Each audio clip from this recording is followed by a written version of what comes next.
Yeah. I'm gonna keep drinking my bubbler. There you go. I didn't think of bringing my drinks over. Stand by 1 second. I'm just gonna walk over to my fridge. Oh, that's fine. You're all good. 1 second.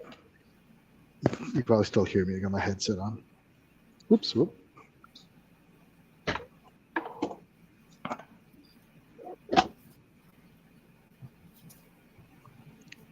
So I'm camped out. Actually, just north of you, just above Minnesota and Manitoba and Winnipeg. Oh yeah, you're 2 hours from the border. Yeah, I'm as If close that. as I'm ever going to be to you right now, on this whole summer. So I'm at the Bass Pro Shops parking lot. Oh, nice. They let RVers and campers park overnight in their parking lot. There's nothing wrong with that.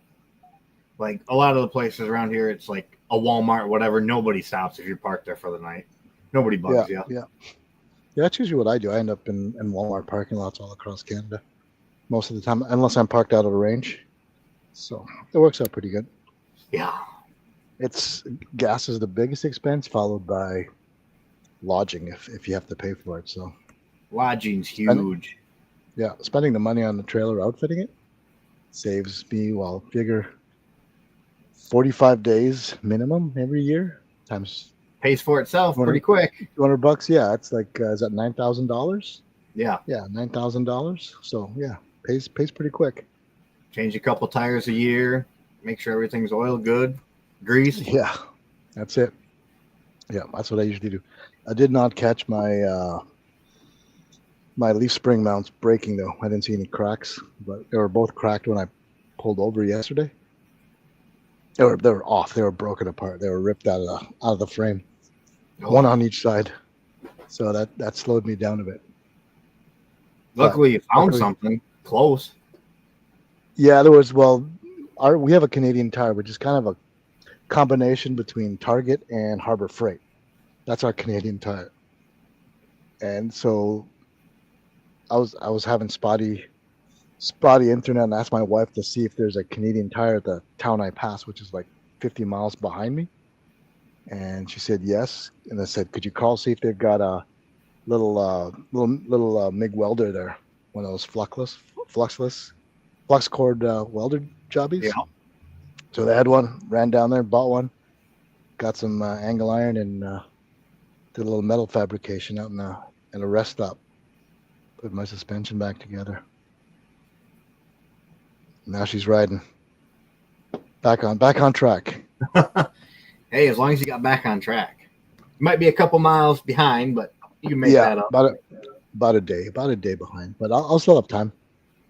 I was hoping for 2 days for setup, but we've only got 1 day now, so we'll make it work. We always do. That's why I always give 1 extra day, just in case. And I seem to need it every year. Yeah. Oh, I should go on here on Facebook and open it up if anybody asks anything. Yeah, sometimes we'll get comments. Did I share that event? Yeah, you shared it. You saw it? Okay, good. All right. Yeah. Okay, I wasn't sure if it got posted or not. Facebook's been acting weird lately with sharing events and live feeds. Yeah. No, I'm probably not going to open About it. Slow everything down. a minute away. No, it'll be fun. Where does Flowside come from, Matt? When I was overseas, that was my call sign. Yeah. Nice. So it just it stuck. Nice. So it's my gamer tag for the Xbox. A lot of friends call me that. The kiddos call me it once in a while. Nice. All right, let's go live, Matt. Stand by 1 second. And we'll stop screen. Stand by for the intro, and then I'll kick it off. Let's see. Let's do the summer one. Yeah, summer one.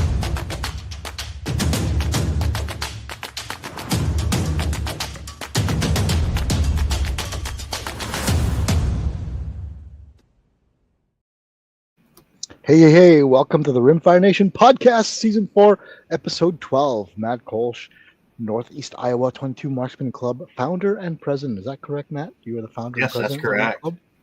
Well, thank you for joining us. He joins us tonight to talk about all things Rimfire in his life and hosting the PRS Midwest Finals. But before we get to Matt, let's talk about what's new at Tesro. I actually stopped by Tesro on the way up here. For those who don't know, I just started my my Western tour. Left Monday, passed by Tesoro on Monday. I picked up a new demo rifle. It is a synthetic CZ 457 paired with an Athlon Harris optic.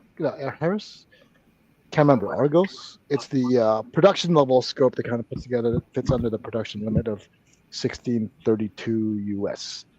So that'll be available for shooters to borrow and use throughout the years to come.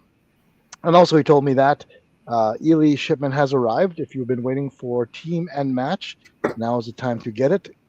He is pretty sure that he's not going to get another shipment for the rest of the year. So what he's got is what he's got. And if you like it and want it, stack it high because he doesn't know when the next shipment is coming. And he's not saying that just to fear monger and get you to buy more. You know what it's like. It's feast or famine. And right now we have as of Monday, he had a feast of Ely team and match, but I'm sure that'll go very quickly. So check out testro.ca for all of your small bore ammunition and precision shooting needs. And that's it. That's the intro. Hey, Matt, thank you very much for taking the time out of your busy day. I know you're deep in the bowels of prepping for the finals in a month's time. Yeah, thanks for having me. I appreciate it. You're welcome. You're welcome. Thanks for reaching out.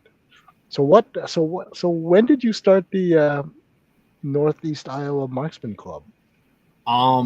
Actually, it would be 11 years ago in April. Wow. 11 years. We started way before kind of the NRL, the PRS, kind of all that stuff. We were just outlaw. Yeah. It was a bunch of friends. We always got together during the summer. Nice. We would shoot, make a little competition of it, and then it kind of got to the point, well, let's do something a little more with it. We stayed outlaw all the way until about 3-4 years ago, and then we joined the PRS. Nice. And then how big was that initial group of shooters? So about 6 of us. Nice. So just a bunch of diehard guys, just like how it started. Well, it was 1022s, lever actions. It wasn't like you have today. Yeah. It's like we thought hitting a card at 50 was great, and now you're like, if we're not splitting cards, we're like, uh-oh. And how many shooters do you have shooting the events now in the club? Cresco, we're averaging about 30. Okay, that's match. Good. Farmersburg is our small range. It's we got about 15 yards wide, and it's 1,000 yards long. So we kind of gotta do 2 stages, move down a hill, do 2 stages, and set everything up linear. We get about 20. Nice. That's wild. And then what kind of so part of this is the MD side. I mean, what props are you shooting from, and how far are the targets, and what size targets do you normally set up on a club match? Props. Oh man, people in my club hate me. I like making stuff very realistic, like target size wise. I try and keep everything in MOA. Okay. At least I do have a couple targets here and there on KYLs at 50, 60 yards that are a little under that, 3/8 of an inch, quarter inch, stuff like that. But everything doable. Props. Yeah. I have everything from a tic-tac-toe board, which is 2x4s by 2x4s. Yeah. And you can shoot off all 6 spots to we got a big if I hit this, if I do this, you should see my screen. Are you showing? Maybe. Let me see. I don't see Then we got stuff like this that we've built. No, we're not seeing it, Matt. Oh. How do I get you to share it? Oh, here we go. There. I can't see it. Interesting. Oh, there it is. Okay, there, that one. That one? That's pretty wild. Nope. Where'd it go? Where? I don't know how. Did you take it out? That's what I. We saw it. I don't know. You I saw guys it are on the gonna forgive me. bottom. This is my first time doing this, so No, not a problem. I like Yeah. that. Holy cow! Who built that for you? Did you build it? You built that. here I'll open it, Matt. Mike Panos, one of the guys that shoots with us. I can get that back up. I can. It's right here.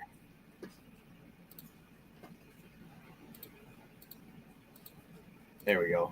Should be able to do this now. Click share. There you go. Okay. And then you can see it. There it is. Okay. There you Mike built it for us. Cresco Wildlife Club. That's the range we shoot on. go. Right. So it's the CWC. It's a totally Yep. different prop than what you normally like seeing. That's wild. So I mean, you can shoot out of the center of the C. You can shoot under the Yeah. W in the nook. Yeah. And the Oh, big man, thing that is would with like be- my club and Cresco is keep the kids shooting. Yep. All of our matches, all of our regular monthly matches throughout the year, anybody under the age of 16 and under gets to shoot for free, Nice. Perfect. no matter what. It's how we keep the kids coming into the sport, helping the sport grow. Nice. And usually if the kid comes, we can get their parents to come shoot, and it grows. We have a big enough banquet every year where that kind of helps offset all that so we can keep kids coming and shooting. Perfect. How many kids would come out on an average match? You get a 4 decent turnout? or 5. That's pretty good. We get 1 or 2, maybe 3. 5 would be a lot of kids for us. We're still trying to find a way to bring them in. We got a lot of diehard kids, but we're not seeing a lot of kids shoot because unlike the States, it's not as common for recreational shooting to be kind of mainstream. It's still kind of on the side for a lot of the families out here. Yeah, for some and reason. that's kind of like down here. The big thing down here is trap shooting. Like Yeah. Cresco's huge trap shooting. Okay. They go to state every year, send a very good team every year. That's their big thing. So trying to pull some of them to do this is a lot harder because trap weekends end up on shooting weekends, and Yeah. And are you guys running 10-stage matches typically on a club match? I run anywhere from 6 to 11. Okay. Depending on what we're doing. Like we just had one in Farmersburg. It's the narrow Okay. range. We only had 6 stages, but something outside of the PRS we do is we put a cowbell up at 400 yards Yeah.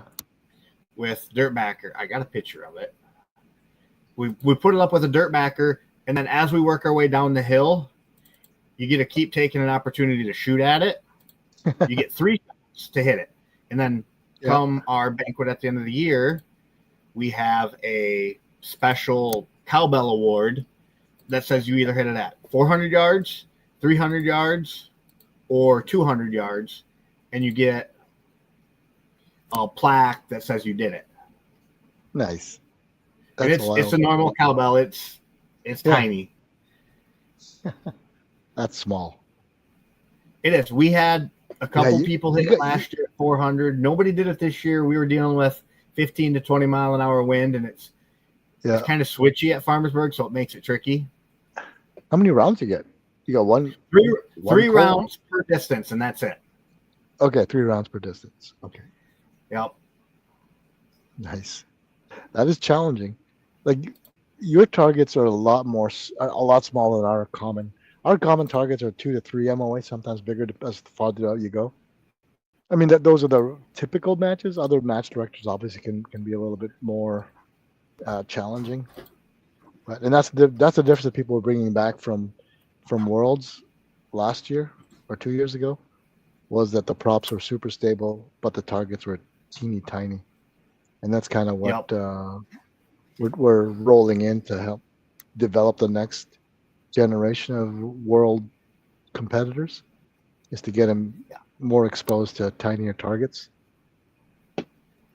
A lot of my thing is like the props are really stable. The targets Yeah. are decent size, but I'm going to make you Yeah. move.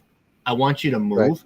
and I want you to break that position. I'm like, and I tell everybody, I'm like, anybody can lay prone and hit targets all day long. It's can Yeah. you move, get stable, find it, shoot, engage, move again, and do it. Right. That's wild. So 11 years you've been doing this. 11 years you've been torturing people. Yep, I have a binder down here. One of them pull out desk ones.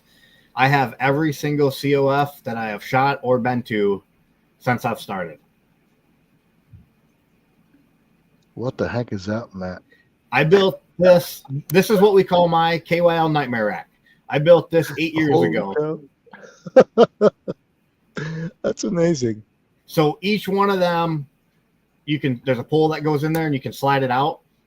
And I have different targets that I can put on there. I can put duck. I can put Bigfoot.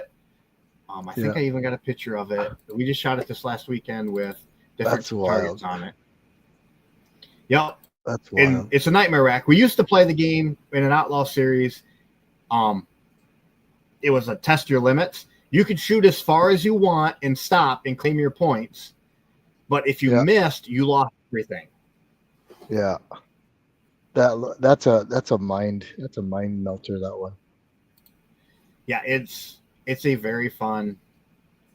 I will share the other picture. This is what we just had set up on it for everybody to shoot at the last match. Like I got different targets I can slide in there. I can mix and match it. Yeah. That's cool. So you're never shooting the same KYL rack twice. Yeah. That's awesome. That keeps it fresh, boy. It does. It puts a challenge in it. I mean, you get a little bit of wind here and there. I mean, they're generous sized targets.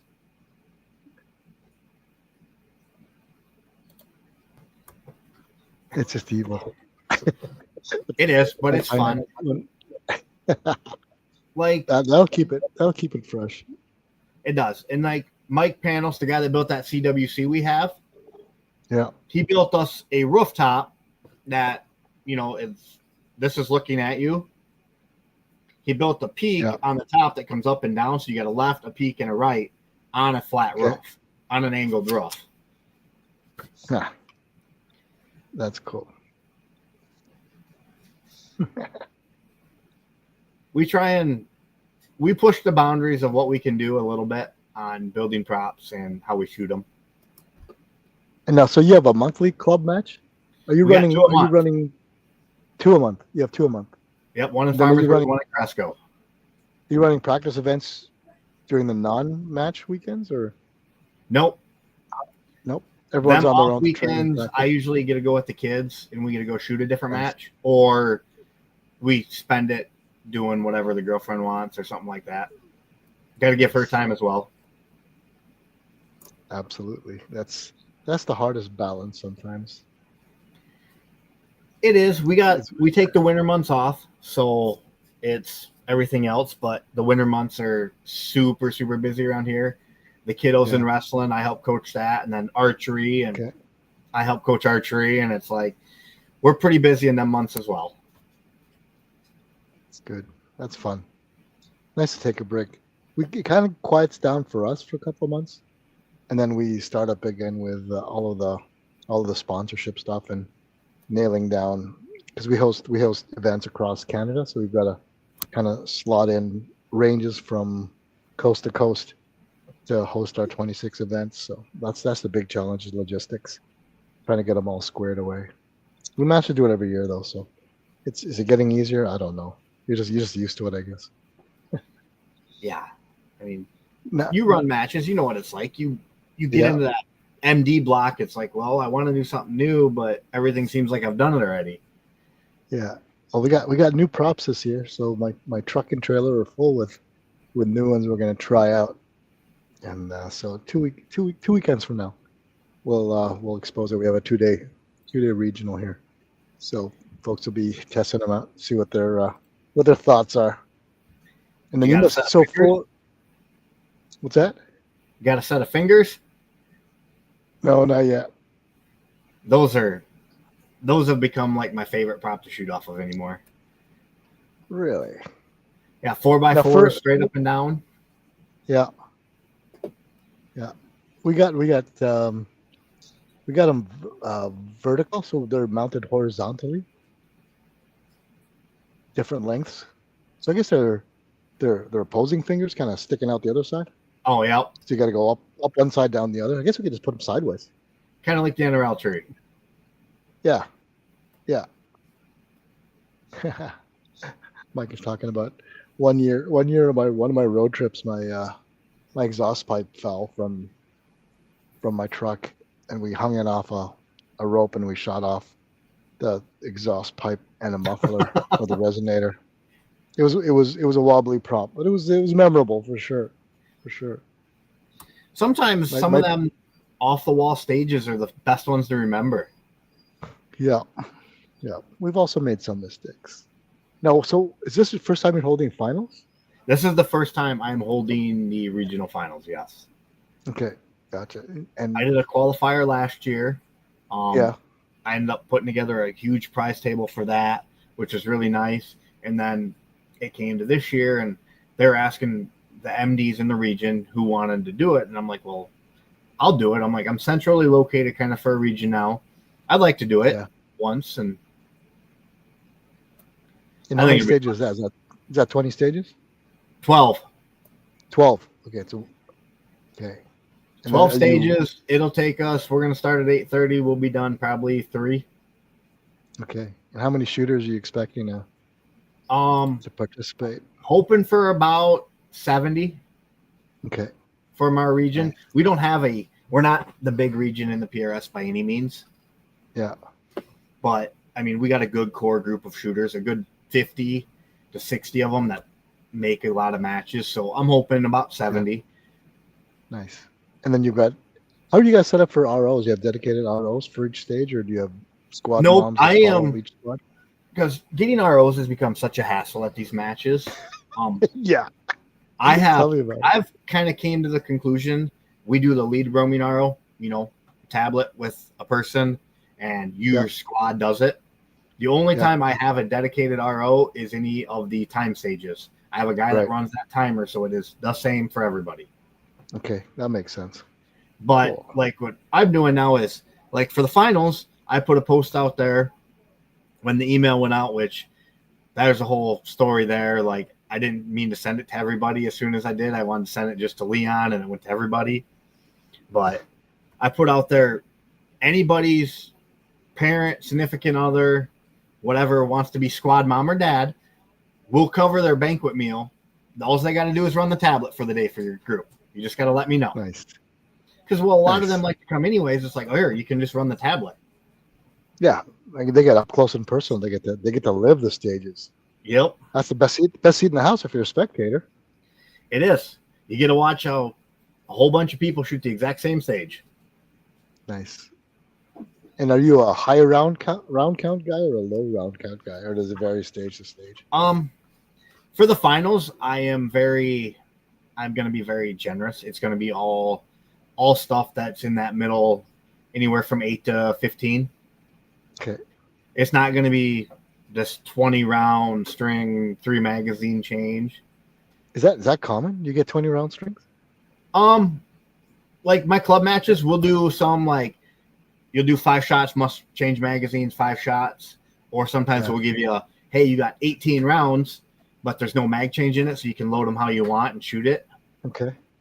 That's awesome. I try and leave all the variables on you. Like, okay, how do I want to do this? How do I want to accomplish this? These are your targets. This is the order. These are your positions. Here you go. Yeah. I've never done, commonly mine are always like 12 rounds or under. Well, what part times are you running? You're running a minute 45. Minute 45. Okay. And you're making high round counts. There's not a lot of moving. It's just just blasting. Target. Yeah. I might play around with that this year then. Interesting. Because I'm starting to do more positions now. Like, we used to cap out at 10 positions. Now we're gonna start pushing people to do 12 different positions. Because as they get better, you gotta keep separating the top guys from the top guys. But like, my big thing is you still got to remember that middle pack. That middle pack core is what's going to keep the sport going. These top 10 guys, ain't going to keep it going. Yeah, there's always one separator stage, right? There is. I have And stages. I always tell everybody, this stage isn't for you. It's for those 4 guys over there. So don't worry if you don't finish it in time or you don't clean it. I have a bunch of them stages, and then I also have the stage that these guys are going to clear it in 40 seconds, but you're going to clear it in a minute 45, but you're going to hit every target. Yeah, there you go. I'm like, you got to have them too to keep them guys okay. Yeah, true. Because I do a mid-pack champ trophy. Okay. So dead middle of, if I get 80 people, whoever's 40th is getting that trophy and some money back. Nice. Well, it keeps everybody in the middle fighting for a position. Yeah. And then I've always done a dead-ass last trophy. Yeah. So it keeps the guys at the back that are having a bad day fighting because nobody wants that trophy. Right. That's true. That's a good motivator. Because I always said if I ever won one, I'm like, I would up and look at it every day, so I never did it again. Yeah, but if you're starting out, if it's your first match, there's a good chance that you're probably going to walk home with that trophy. Well, we had a guy come 3rd match of the year for us in Cresco, had never shot a 22 match before, had his 10-22, ended up taking like 8th place. Nice. But he had the gun since he was a kid, all this.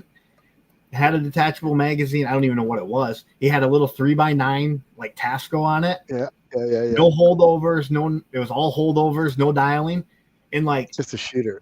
Did amazing. Like, and I tell everybody, that's I'm like, awesome. The gun does so much of it. It's all the shooter. I'm like, you give a good shooter a bad gun and that knows how to shoot it, he will still do well. Yeah. Yep. You get the most out of that gun. Yeah. That's wild. What was your first 22 rifle? Out of curiosity. Oh man. Like that I first ever shot or like I started doing this with? Both. I want to say it was like Stevens 57 or something my grandpa had. Nice. Little single shot Stevens, one round at a time. Yeah. Freaking plucking blackbirds and sparrows off trees. Then I started doing this with a CZ 455. Okay. That was kind of the main gun. They're still great guns. They still can hold their own. They hold their own all day long. Yeah. And then what optics did you have on that thing? Your first competitive optic. Do you still have it? Yeah, it's right here. Up here on the shelf. What is that? I can't see it. A Bushnell Rimfire optics, like 6-18 with the turn reticle for the ranges. Nice.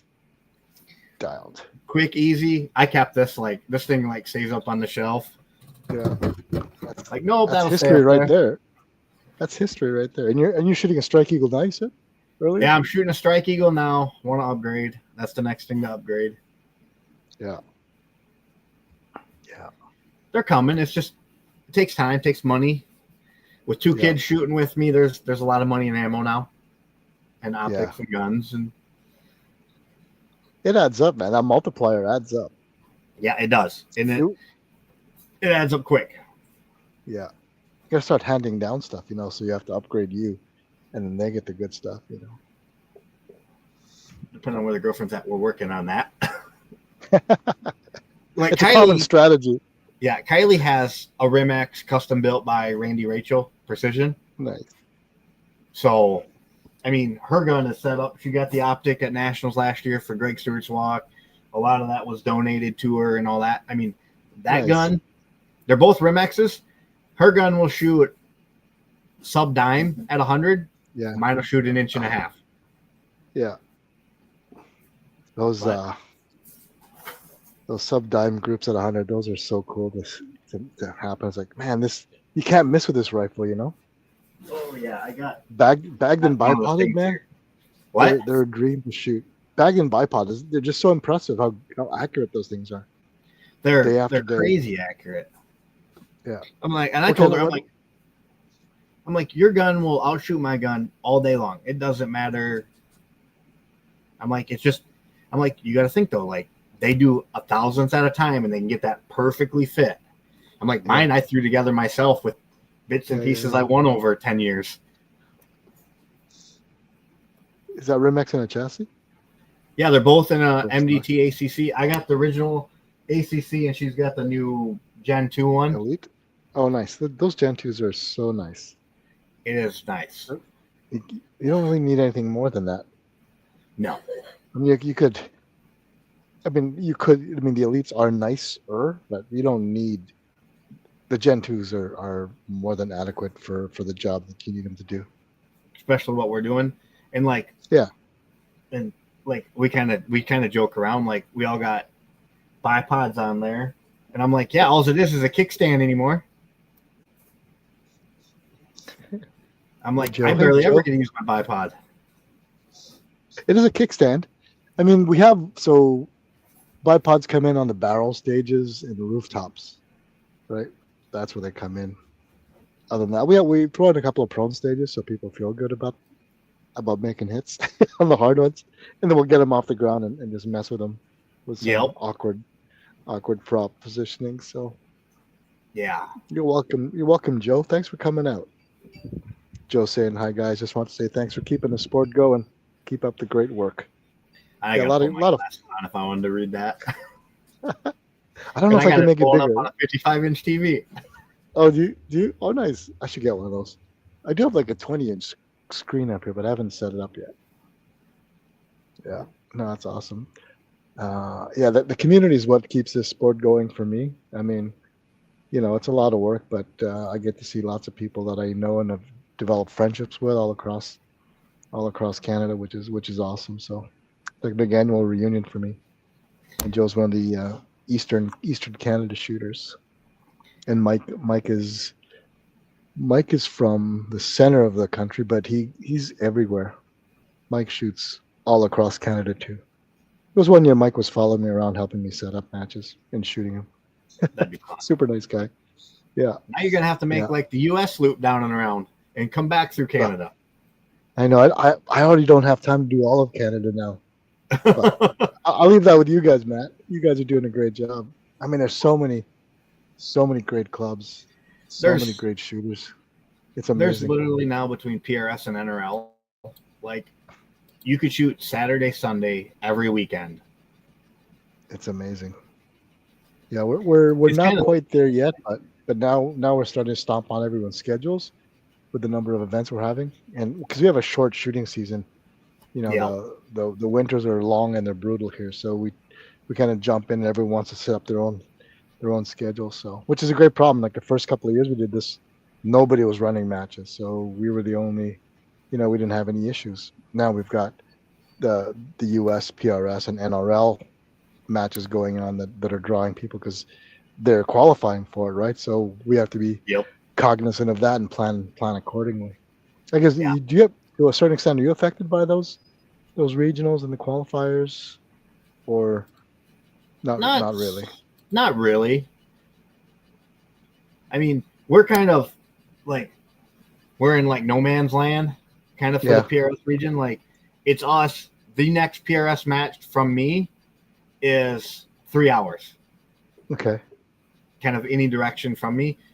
Like NRL, I got a couple that are an hour, but that's the closest for me. We live kind of out in no man's land. So it's like, for me, I got to drive everywhere. And like, I got a couple of buddies. They're like, we could drive 10 minutes in the direction of town and shoot a match every day on the weekend. Yeah.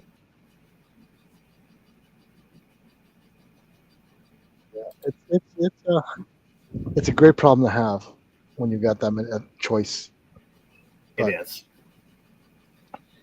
Yeah, my home range is actually like 2 hours away. That's where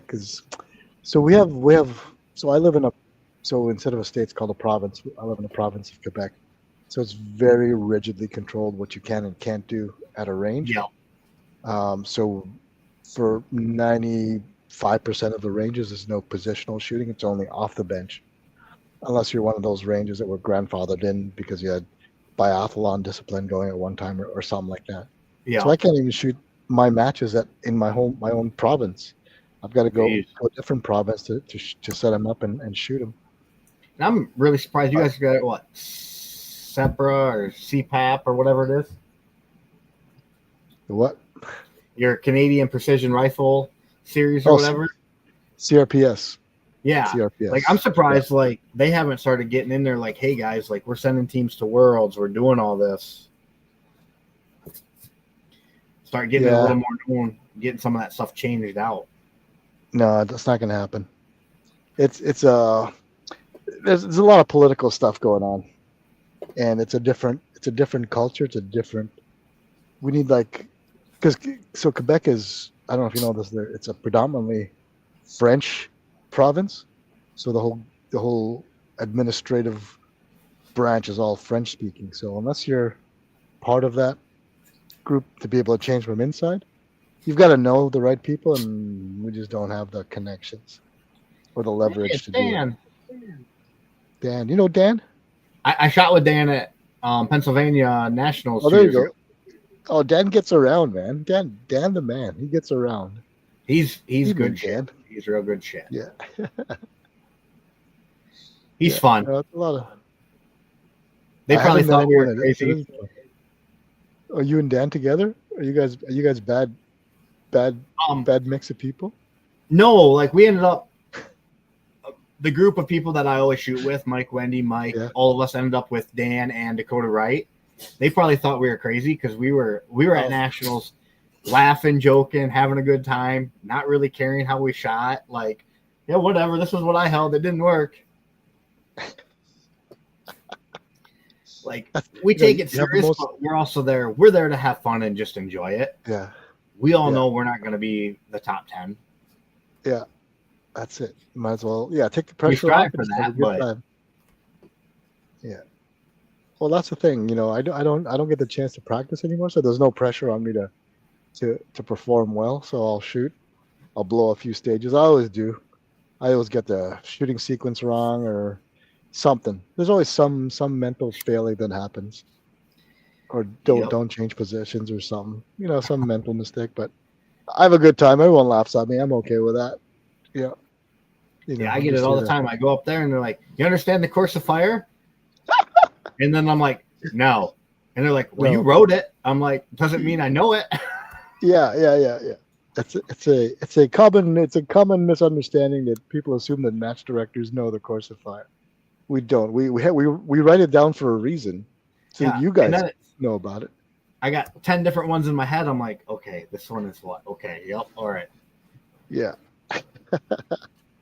Yeah. Well, you have 12 to 20 different courses of fire in your brain, you know, in any given year, right? Oh, and yeah. After 11 years, it gets crowded, man. It does. And do you find it evolving what people like to shoot, or you're kind of evolving by changing, you know, the number of positions, the type of props, and the size of the targets? Yeah. My biggest thing is, like, I've said it since kind of probably year 5. Every match director has a style that they set stuff up in. I have been trying the last 3 years very hard to change how I set stuff up so it's never the same feel. Gotcha. That has been the hardest evolve for me. Yeah. So what are you're known as the lots of positional change guy? Well, I used to be, we wouldn't move a lot. Yeah. It was just pretty straightforward, simple shooting. Now it's positions. It was a lot of positions, single targets.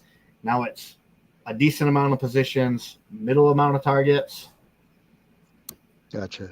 And then you try and bring that balance in where you're not moving 10 easy targets. You're moving 1 target, 10 positions. Yeah.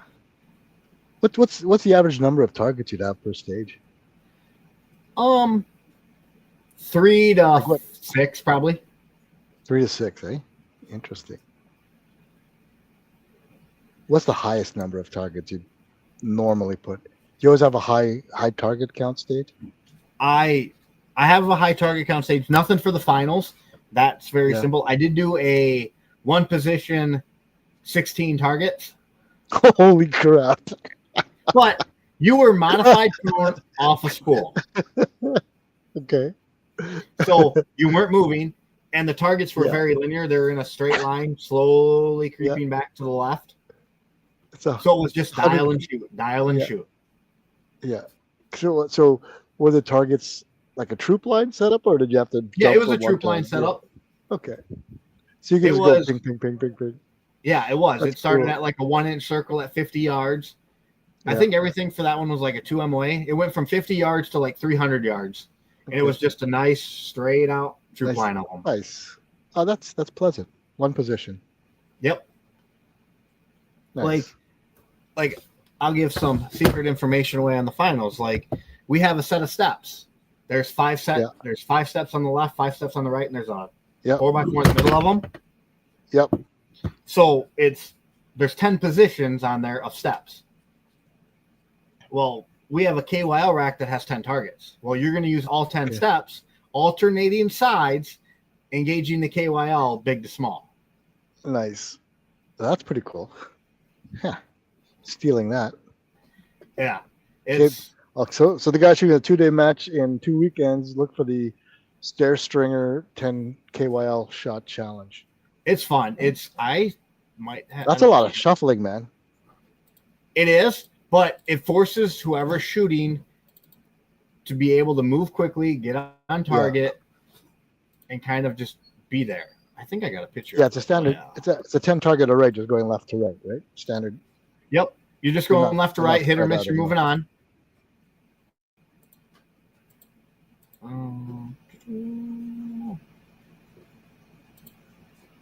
I don't know if it'll blow up or not, but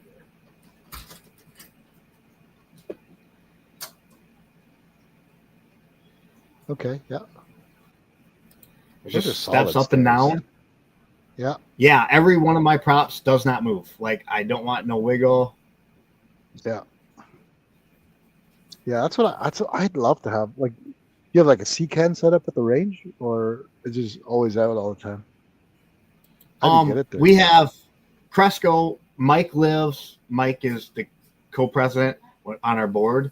He lives in Protivin, which is 10 miles from there. They own a lumber shop. Okay. Oh, nice. So we have wide access to all kinds of making props. That is sweet. Oh my gosh. So we got like the CWC. We did the roof. We did fingers.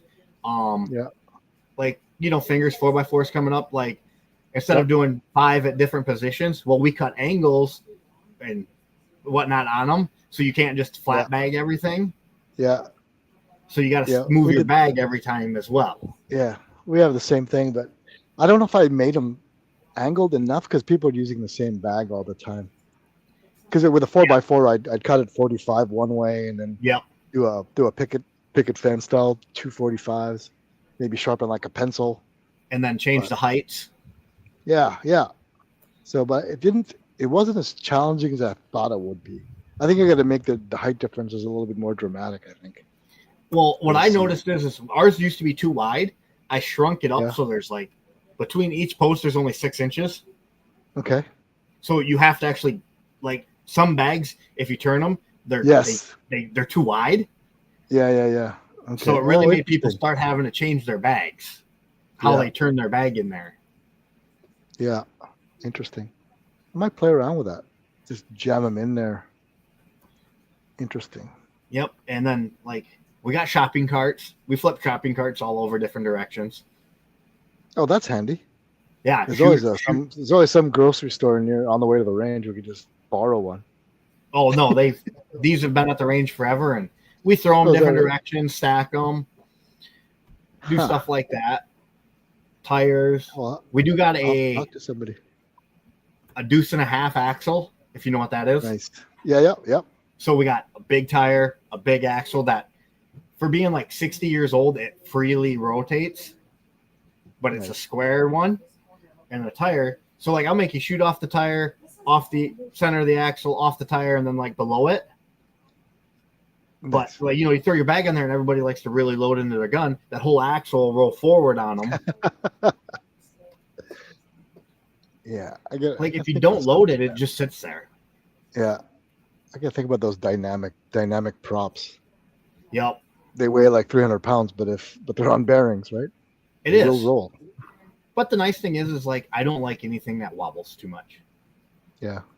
I We want don't it have to that be luxury because ours, I mean, we try our best. We do a lot of cross bracing, but all of the stuff I have has to be transportable. So there's yeah. nothing that we can embed in concrete.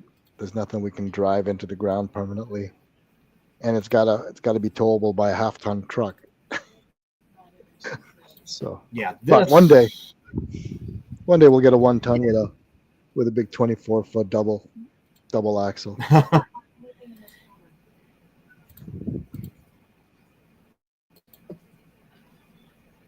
This prop. This is probably the most wiggly prop we have. The tic-tac-toe. And yeah, that looks. They make. I don't remember who makes it. I think Atlas Works does. It's the circle target that's got the top of the circle, bottom, the sides, and then one in the middle. Okay. I think we'll correlate that with that tic-tac-toe, like the top left to top left, top right to top right, center to center, bottom left, bottom right, bottom right. Let me see if I can find it. No, I can't find it. What? I was looking for the target. Throw up there. Makes sense. Yeah, I don't have a picture of it. No, yeah, finals. I mean, our regional finals is gonna be stacked. I have a heck of a nice prize table sitting over there for the guys and gals. Yeah, I have. This is the list of sponsors so far. Wow, that's awesome. And I'm still getting stuff coming in and all of that. Like I have, I'll shout them out. LMNT, they're an electrolyte company that makes drink packages. The electrolytes for your water and that. Yeah. I sent them an email. They sent me 200 of these for the finals. Oh, that's awesome. To give out to the guys to drink.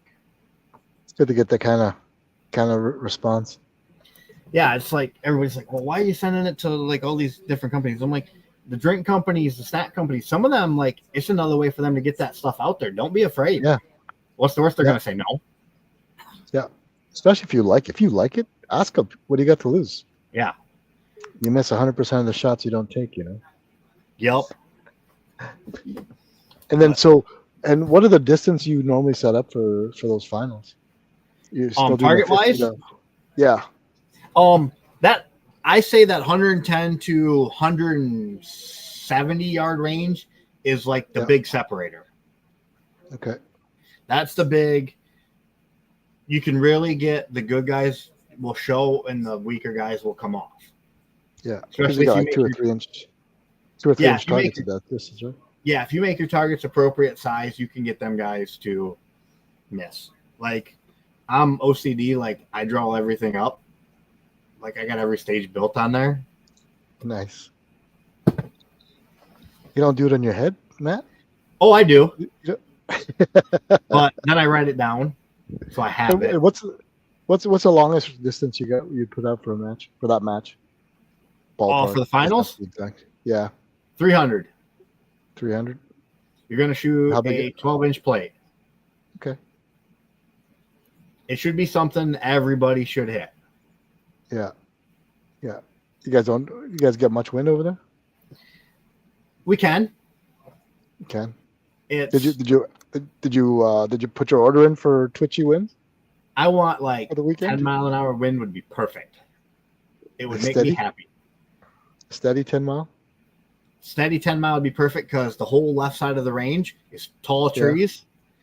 Yeah. The back has a bunch of like South Dakota or like rolling hills kind of behind it. So that wind comes over and it does stuff that's tricky. Everybody sees that wind going left to right and it's really right to left. Wakey. You don't put wind flags, do you? You don't put wind flags. I do once in a while to mess with people. I'll put them up. Yeah. Big old. It's going this way. I swear it's going this way. Like a windsock. Yeah, and you set. They're like they mark your driveway stakes, and I'll put ribbon tape on them. And I'll put them up there. Yeah. It'll have them like 6 foot in the air. So like it's blowing left to right, but you look at the grass below it, it's slowly going right to left. That's wild. That's evil. I should think about doing that. it's a good idea. That's a great idea. It's a great idea. It makes people kind of do it. And like we did, like we'll take one of these. Like we're doing something different. I got corrugated cardboard. Each stage has a yard sign that we're going to mark them with. Yeah. Then the sponsors can take these home because a lot of the sponsors are coming to the match. They're in our region. Yeah. So like I made sure, hey, we can get all the shooters to sign it. They can take it home, hang it on their shop wall. Nice. That's sweet. That's a great idea. Give them guys something to take home, hang up. Because it's not cheap for them guys for what they do for sponsoring and that, all them companies, it's not cheap. No. Nope. I don't know how some guys do it. There's some guys, there's some small companies supporting everybody everywhere. It's amazing all how much the time. they put into the sport. Yeah. It's great. It's I love working with our sponsors. Yeah. And like I got a good working relationship with Vortex. We got a couple bonus things for the youth in our region from them that only the youth can grab from. Okay. So nice. That's nice. We also have it's not unanimous because I know who it is, but they want to remain unanimous. One of the people in our club region is going to pay. They're going to do a random draw of all the youth that qualifies for national while we're there, because we'll know who should make it and who shouldn't. They're going to draw straws, and whoever gets drawn gets their way paid to nationals. Really? So that's amazing. That is what a great donation.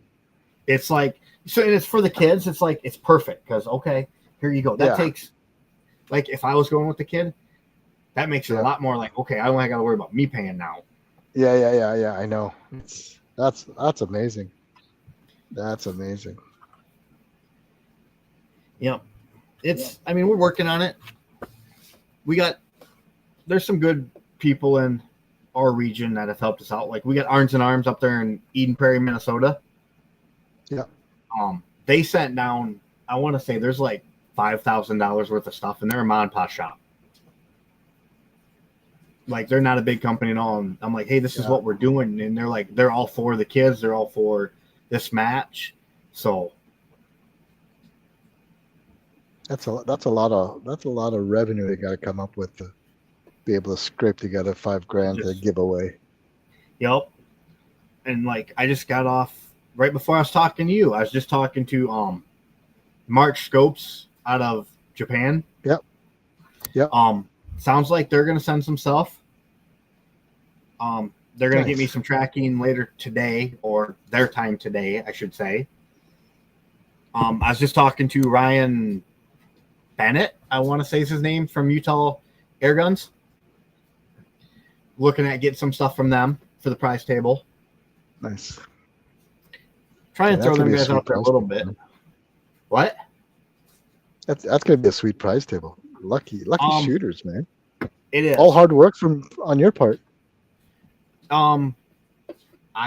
It is what it is. I try and go above and beyond for stuff like this. Like my qualifier last year, I had like $16,000 on the prize table when it was said and done.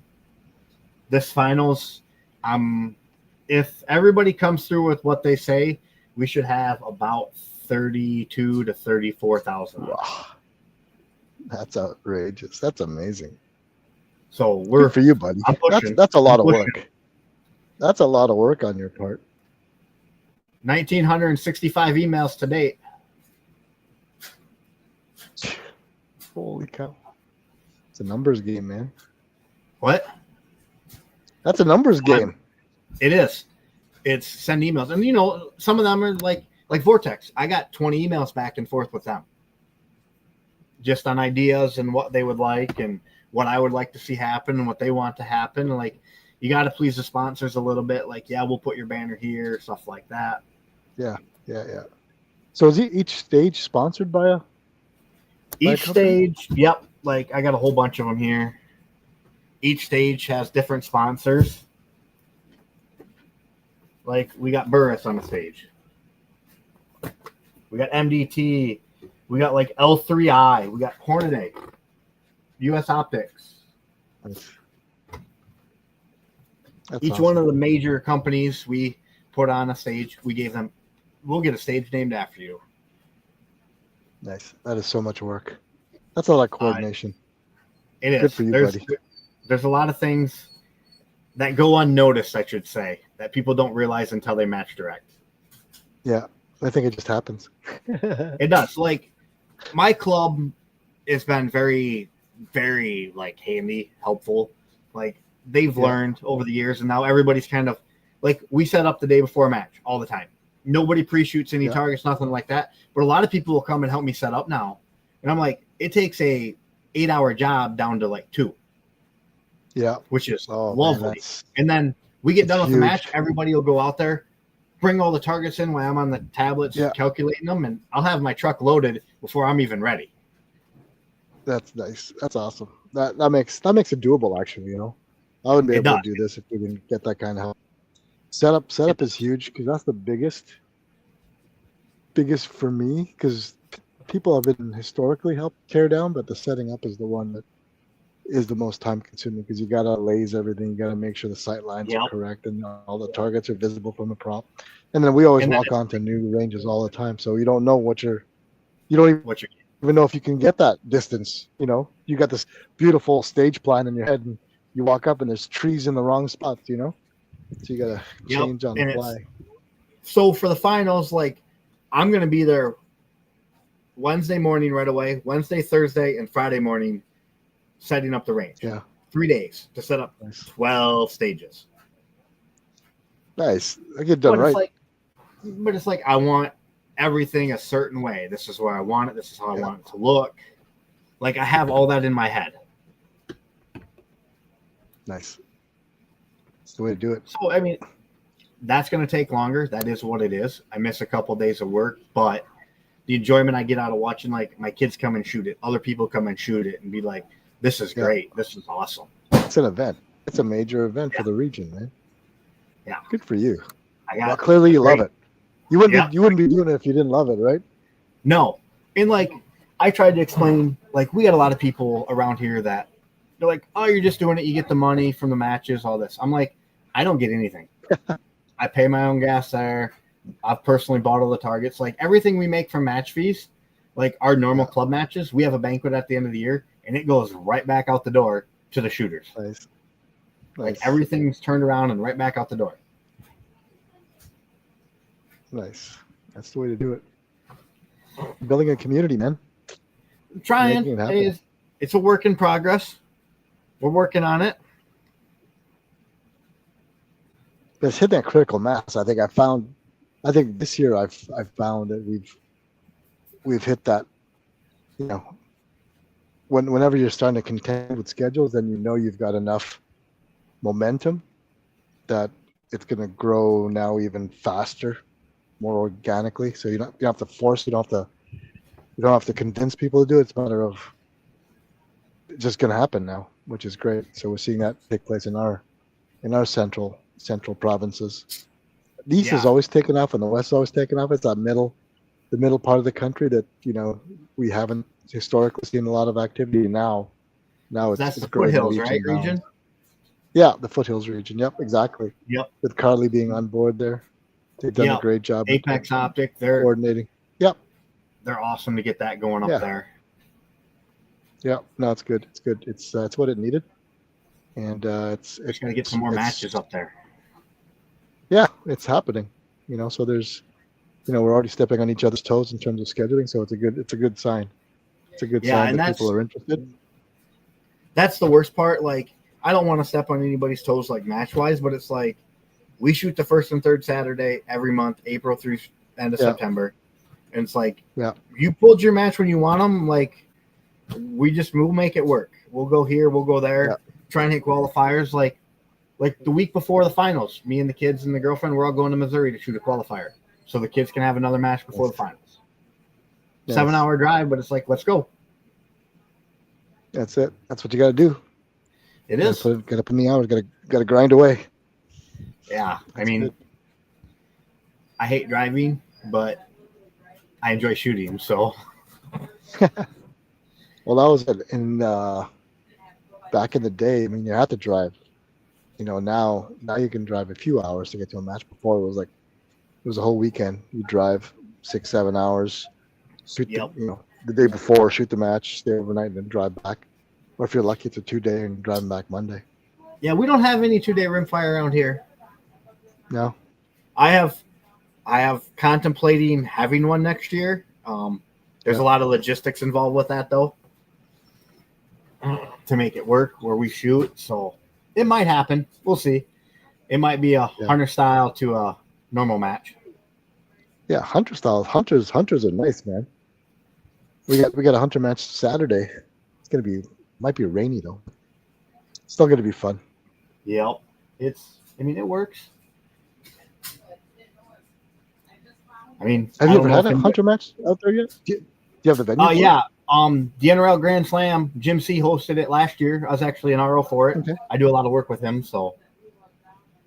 Nice. Hey, Kylie, come here. I'm going to let you talk to her for a second. I got to go to the bathroom. Okay. Slamming these bubblers.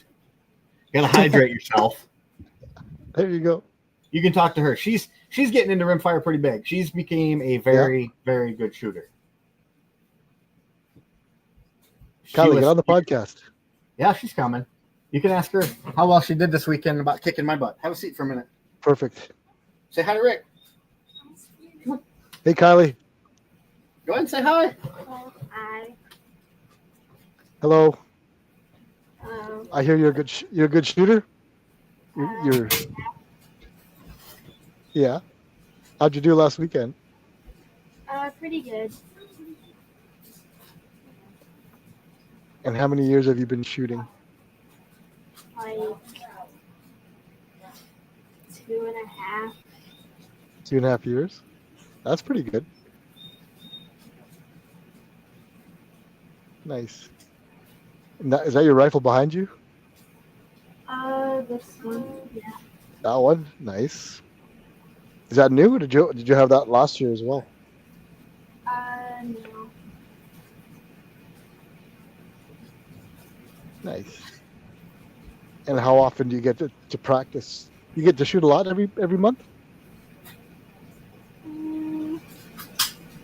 It's kind of just like here and there. Yeah. Nothing like scheduled every weekend or something. Not like dance practice. Cool. And you're shooting the finals in a month? Are you excited for it? Are you nervous for it? Both? A little bit of both. Yeah. Nice.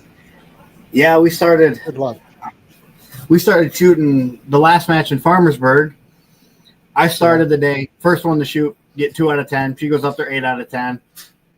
I didn't beat her till the last stage of the day, so I could keep my bragging rights because she hasn't beat me yet. Well, close. It was close. It's coming sooner than I want. It's coming any day now. Any day now. When you gotta wait for the last stage to take it back. Yeah, she got 6 out of 10, and I ended up cleaning it to beat her by like a shot.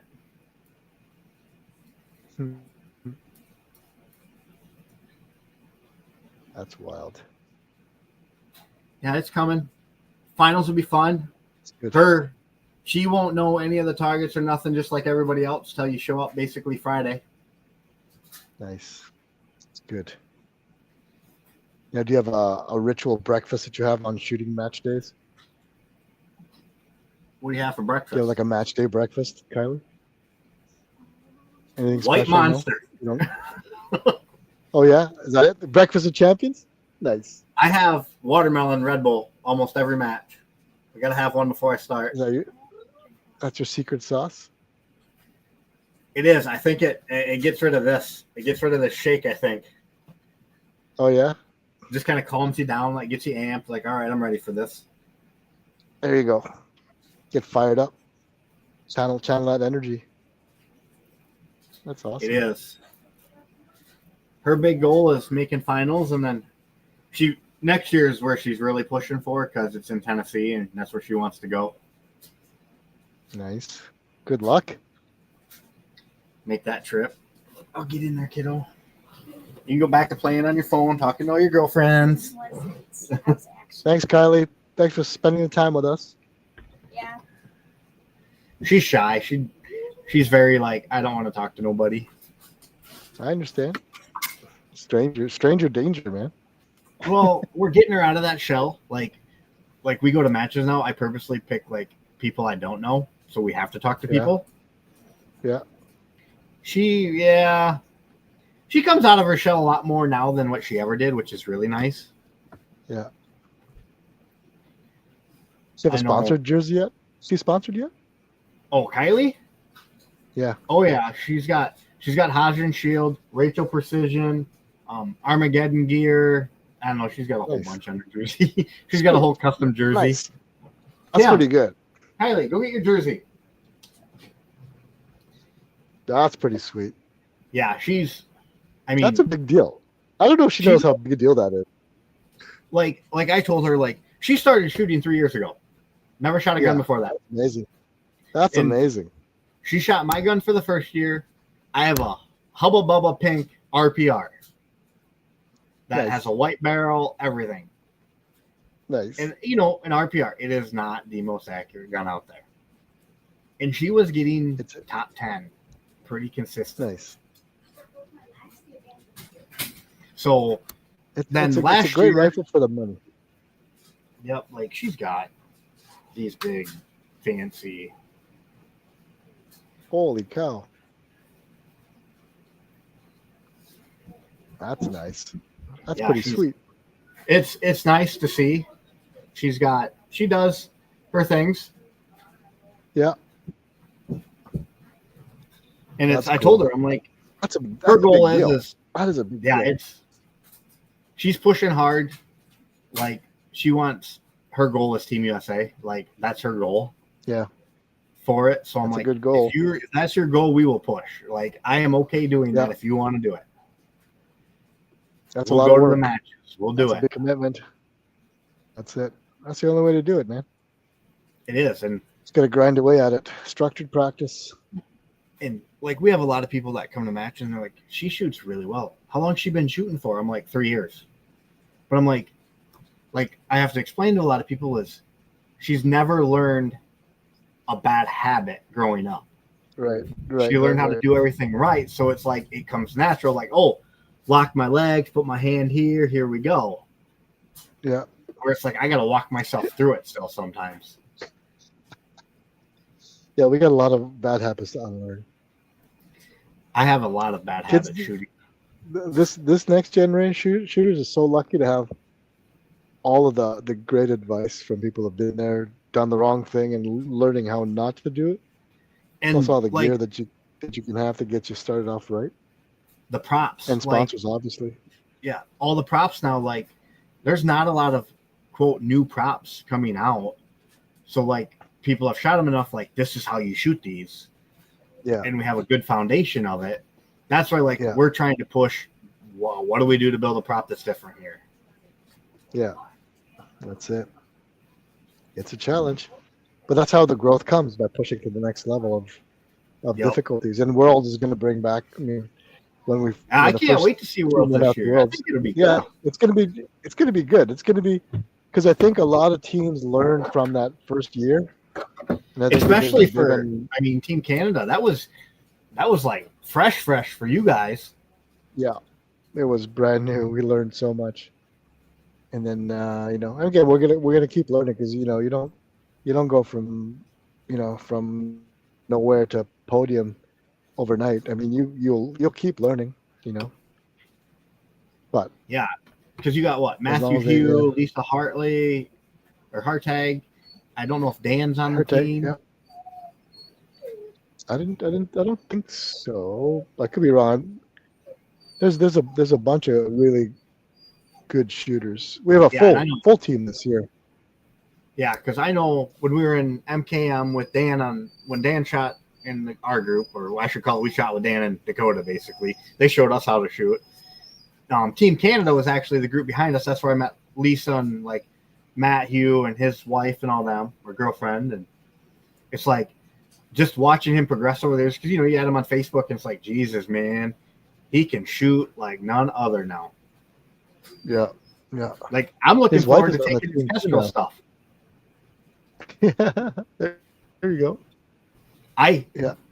To me, it's from what I did in the military shooting wise, like I have a pretty good grasp on the wind. Like the Kestrel more or less is just my data. Like, oh, this is my yep. I'm gonna hold left edge. I'm gonna hold just off.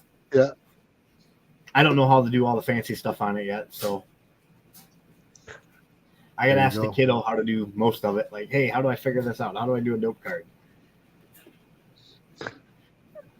Gotta get the Kestrel HUD, man. Digital dope card. Yeah, I like it written down. I don't know. There's just something old school about that I like. That's me personally. Gotta have a data book. Yeah, makes sense. Gotta have your way, man. That's what I feel comfortable with. Like I write it down. Here it is. It's too bad you don't get to shoot finals. No, I'm okay with not shooting it. I'm putting everything I can into making that one of the best matches of the year in like the United States. That's awesome. Trying to get a great prize table. We have a really great caterer that's coming in, making some great food for the guys. We got drinks. We got kind of everything, I think, squared away other than some sponsors still coming in. Yeah. And it's going to be open. I know we given the guys 7 days to pick their squads, but after that, I mean, we're opening that match up to anybody and everybody who wants to come shoot it. Yeah, nice. I will tell everybody now. I talked to Leon. We're changing how a prize table walks for the finals because we believe it should be the finals is the culmination of your season. Yeah. How you did throughout the season, not just one match. Oh, right. So yeah, gotcha. Our prize table walk is going to go how your season places. Okay. So that way it rewards them guys who went to matches. Yeah. And then that's cool. There are some prizes that are sponsored, donated. This is what they're going for. Yeah. Yeah. Makes sense. I think it's the fairest way to do it because I want to reward you for your season work, not just a match work. And it stops people coming in, blowing everybody out of the water, and then take the most expensive thing off the prize table and leave. Yeah. I mean, there'll be stuff. A lot of the guys are probably going to walk twice on the prize table, more than likely, which it is what it is. I'll probably let the kids go twice first because that's just me. Yeah. But no, I mean, trying to push this sport as far as we can push it. I mean, get that next generation involved, get them. Yeah, I mean, it becomes an event, right? Because you're trying to build that community, which is important, and that's what people, the event is why people come. But it's the community that makes them stay, So if the atmosphere isn't there, if you can see that the match director doesn't care, right? Why would you come back? When you put that much effort into it, people can see how much you care about it, and there's little details that they might not know till later. Said, "Holy cow, look at all the work the guy did just to make that little thing you didn't notice the first time." Yeah. And it's like I got a couple guys that come up about 3 hours from here. We do a lot of shit talking back and forth, and a lot of people are like, some people are like, I'm like, if I didn't talk shit to him and he didn't talk shit to me, there's something wrong. Yeah. I'm like, that's our friendly, like, okay, I'm gonna push you to be better. Yeah. And like a couple guys I shoot with, like Mike. Oh, we have like 6 mics in our core group of shooters. So it's like when you say Mike, there's a whole bunch of them, and so it's like I've been that butthead once in a while. Like I'm gonna put all the mics in a group and say, "Here you go, guys, have fun. You're all in a squad together." But like we'll go to matches and like I'll be shooting good, they'll be shooting good, and it's like we're cheering everybody on. Like, come on, hit it, come on, hit it. Even if I know it's gonna cost me winning or a trophy or whatever, it's like I still want everybody to shoot their best. Yeah, for sure. It's all about I hate the sport, man. I hate winning when you're not at your best. You want to beat them fair and square. Yep, I would rather lose to you by 1 point than beat you with something happening. That's awesome. And I mean, it's great. Trying to fill It's up a great way to this live life, trophy man. wall, and I got a kid that's beating me to it.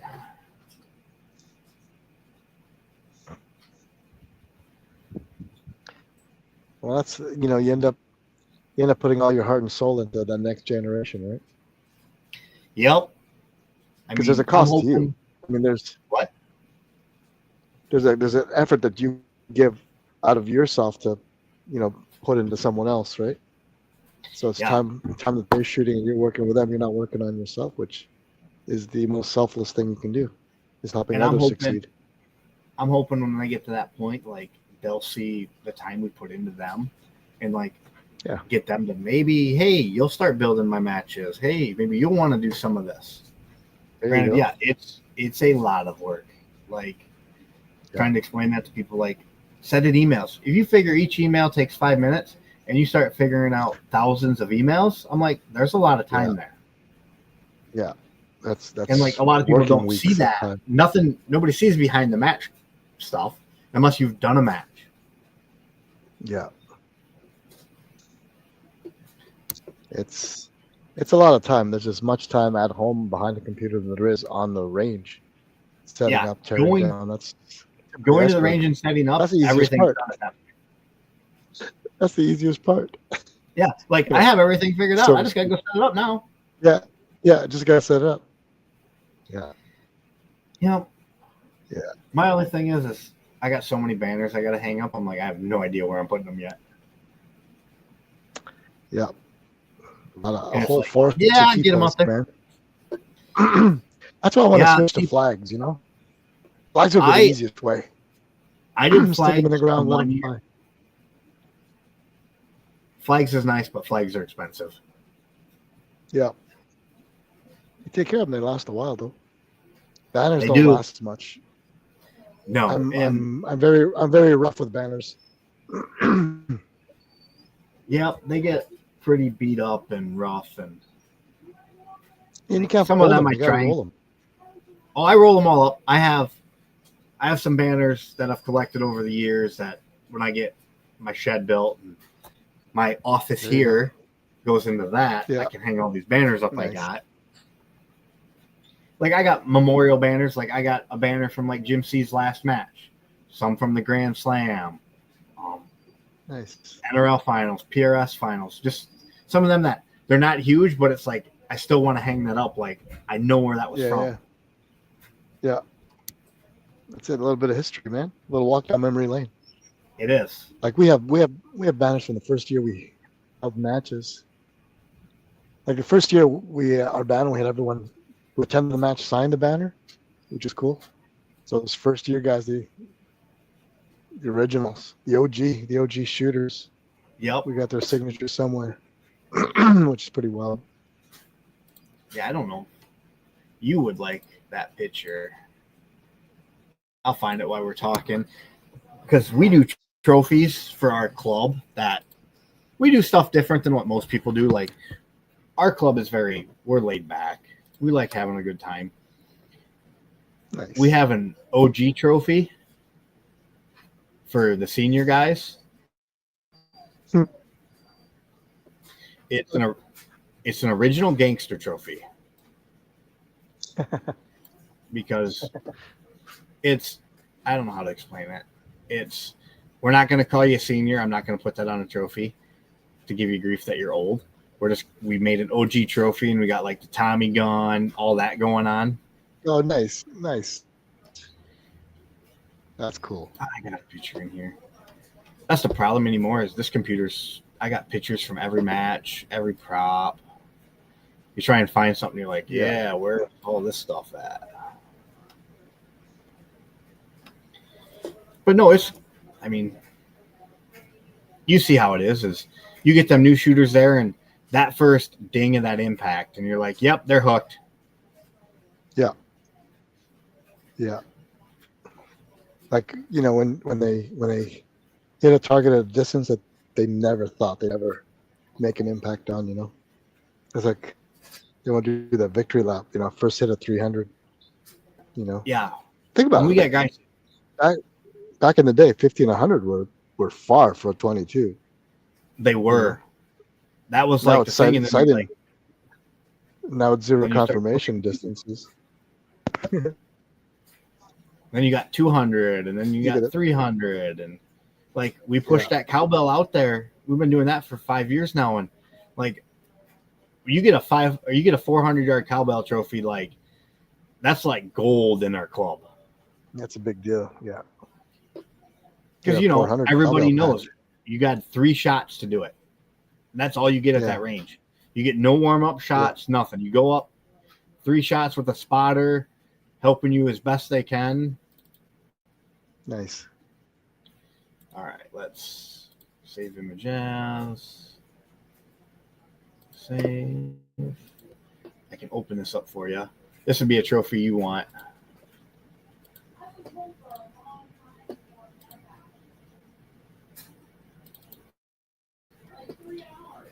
I'm still learning this. This program's really nice, but it takes me a second to kind of find stuff. No worries. There's probably better ones, but this once you're used to something, it's hard to switch. I know. I do my due diligence. Like Here, I you guys literally using went through and watched. What? You guys going? Did you guys switch to impact scoring or practice score? What are you guys using? Nope, I still run For, practice score. Yeah, nice. That is cool. Yeah. OG. Yep. Instead of the old guy trophy, it's the original gangster trophy. That's wild. No, I don't run impact awesome. scoring. I'm still practice score too. I know how it works. I know how it runs. I don't have to have a single login for every tablet. That's the biggest thing. If they could figure out a way to not have to have an account for every tablet, I'd probably try it. Yeah. I don't know. I mean, because I know how practice score works already. I know that's the thing. It's just easy for me. This is what I do. There are probably better things, but I know this way already. Yeah. And when it's you hard put to on change like things. 12 to 20 matches a year, I can. becomes, if you're only doing one, it's not a big deal. I put the finals in practice score in 5 minutes. Yeah. Labeled all the stages, labeled the targets. I'm like, yep, easy. Just bang it out. I know. Just slapped it in there. Here it is. That's it. I had something on my mind, and then it just slipped. Yeah. Sorry, Matt. I distracted you with my impact score. Oh, you're good. My mind does. Oh, yeah. So, like, I do my due diligence of like I watched every one of your podcasts before this just to see what you would ask. Just so I was like, oh yeah, I'm prepared. What's he got? We're just chit chatting, man. I'm not trying to trap you. I'm genuinely interested in how you live your life and how you run things. Because I'm always looking to learn, right? I mean, how are we supposed to learn if you don't interact with other people? You don't want to. And this is a great mechanism. No, I just need to know the stuff that overlaps my my circle of interest, which is a lot of setting it. Up a lot of it deals with rimfire and shooting. The girlfriend will tell you, she's like, "That's all we talk about." Yeah. I'm like, well, it's all consuming, man. So my wife doesn't shoot, so we never talk about shooting unless it's what weekends am I gone for? That's the extent of our rimfire. Oh, she helps mail stuff out for me, and she receives a lot of deliveries. Yeah, but she never got into shooting. When we get done with all this, I'm gonna have to get your address. I'm gonna have to send you one of these lovely shirts and send it up to you. Awesome, that'd be sweet. Yeah. Then you can wear it around. There you go. Oddly wear it. Hey, it's the only way for it to get known is you gotta send some of that stuff out. What? Yeah.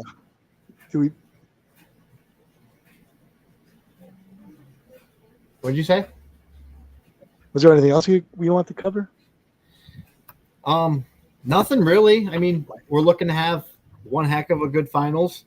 We got 12 stages. Average round count is going to be about 10. I am not forcing any mag changes in this finals. Oh, interesting. But, how come? Why not? Well, with some of the positions, there's going to be some positions and stages where even with an extended mag, Yeah. like 15 rounds, like I always like one extra. Most people are probably going to have to change a mag anyways. Well, I want this to be a 100% who is the better shooter. Yeah. There you go. Everything's going to be sense. stable. Everything's going to be clearly labeled. Like I do something a little different than everybody else. I know some people do it. Pool noodles. I got tall hangers. Yep. I put a colored pool noodle for Yep. each stage. Like I'll read one here. Like the CWC that we already went over. We're doing a KYL. Yep. There's no gear restrictions. It's 10 rounds. Pool noodles are going to be red. It's going to be, and then I got big numbers that go on the hangers. Yeah. So it'll be, so each stage is going to have colored pool noodles for that stage with 1, 2, 3, whatever, or B, C, D. And they're going to be different pool noodles. That way you can walk up the stage saying, okay, these are my targets. Okay, pool noodle number. Yep, they're correct. That way you don't have to go back and be like, yes, this are your targets. No, these aren't. Right. They're easily identified for everybody. Nice. It tries and it gets rid of that. Smart. Well, where are my targets at? Yeah. Which one? This one. Which one's the first one? Which one's second? Which one's closer? Especially when like paint starts getting knocked off, it's very nice to have Yeah. a pool noodle below it, and then your placard. Like, okay, my target is right there. Yeah. Sweet. Because they're That's easily a great found. idea. And they're indestructible unless you're hammering. Pool noodles, yeah. hammering that I mean, target. the splatter eats them up pretty good, but Yeah. I mean, But they'll last a match. yeah, Because pool noodles I tried $1 hanging. each. I tried hanging with zip ties. That just gets shot up pretty quick. Oh, for putting your targets on? Yeah. No, the labels, target identifiers. Oh, I I just just found an elegant way of putting numbers on there. corrugated cardboard or the corrugated plastic, cut them out and just drill your hole and hang them. There you go. They'll last 2 or 3 matches unless you're really beating on them. Yeah. But like when I hang my targets anymore, like we got castration bands, they're little green bands. Yep. I'll put a couple behind the target, a couple in front of the target, because the target will just ding and stop. Yeah. Because the girlfriend will tell you, like, it's like the biggest pet peeve of me of watching a target do this and I can't shoot it. Like I missed that target because it's doing this. I'm like, I didn't lose to you because you're better than me. I lost to you because I had to wait for a target. Well, if you hit it square on, it wouldn't be moving side to side like that, Matt.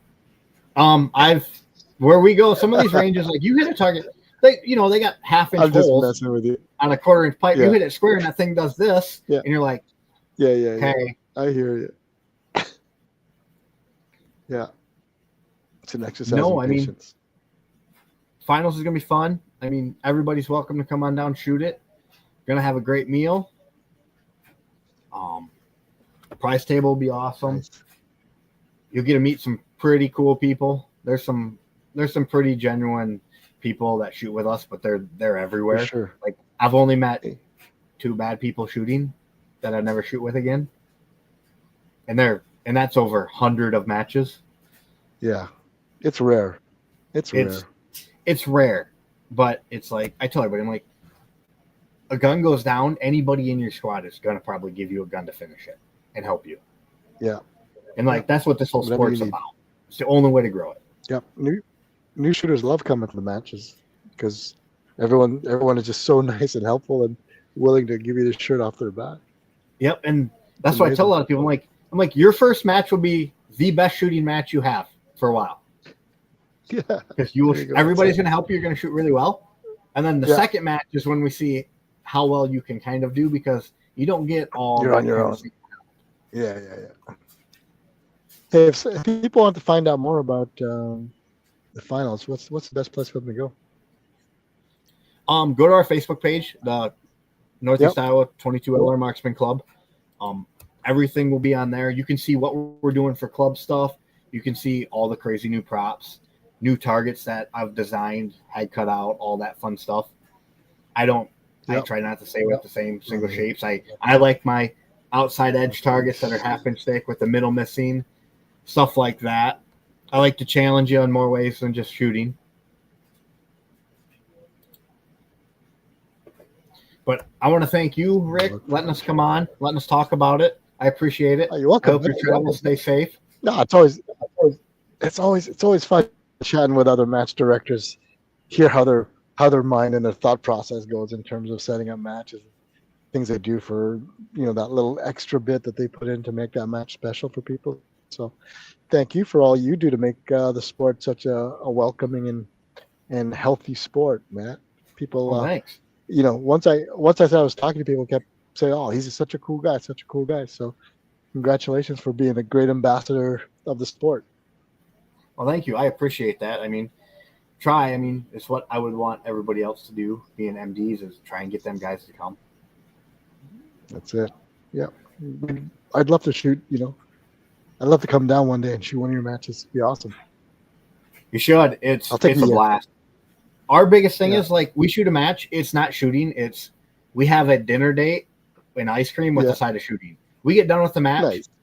3/4 of everybody that shoots that match, we go out to a local restaurant and eat and have ice cream. Nice. After the match. That's awesome. What a great way to end that match. That's awesome, buddy. Well, Matt, thank you very much. Appreciate the time. Well, thank you. I appreciate it. Have a good night, Dan. I see you talking on there. Dan's everywhere, man. He's good luck. Guy. Good night, Dan. Thank you very much. Thanks for all you do, Dan. All right, guys, we'll see you on the firing line. Some of you, I'll see you this weekend and the next weekend and sometime during the summer. Stay safe and have a good evening, everybody. Thanks for joining us. Thank you, guys.